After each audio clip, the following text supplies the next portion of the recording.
Kariwar League Second Division jong ustem Arjat Arpun Rio. Kabala penbit penbiang dak Riwar Mengi Football Association.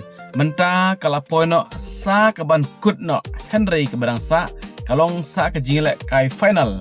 Kaban long hapdeng kawalang khat sport club bat kasing lang samla urkso wa patau bat ya katai kajingilek kai final NCL ha ka arpu artering mentau benai ha UUP Stadium urkso wa patau.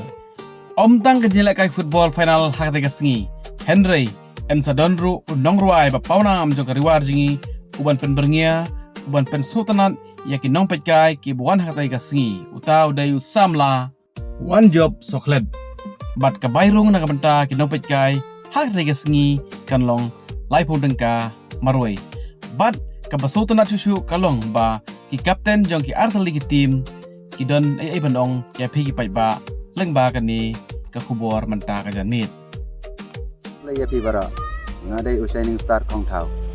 Kapten jongka senglang samla okso wa patau. Makwa man pentip sapi, maka klub jonga kalarung cakap final jongka Riwar League Second Division.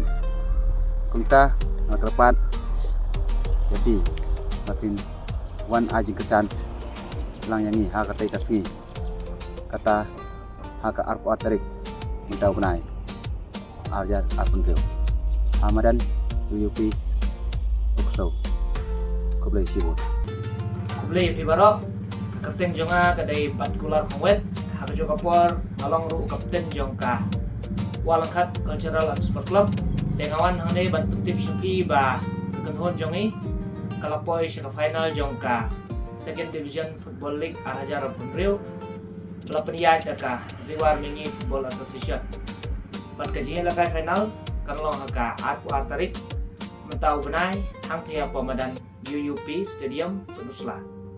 Teh haka juga poru ngayawer pi baro kamtam ikin kersian mapin snobha banyawan lang haka tega sengi banai kajing kersian nang ta kanhon jongi kenang ba.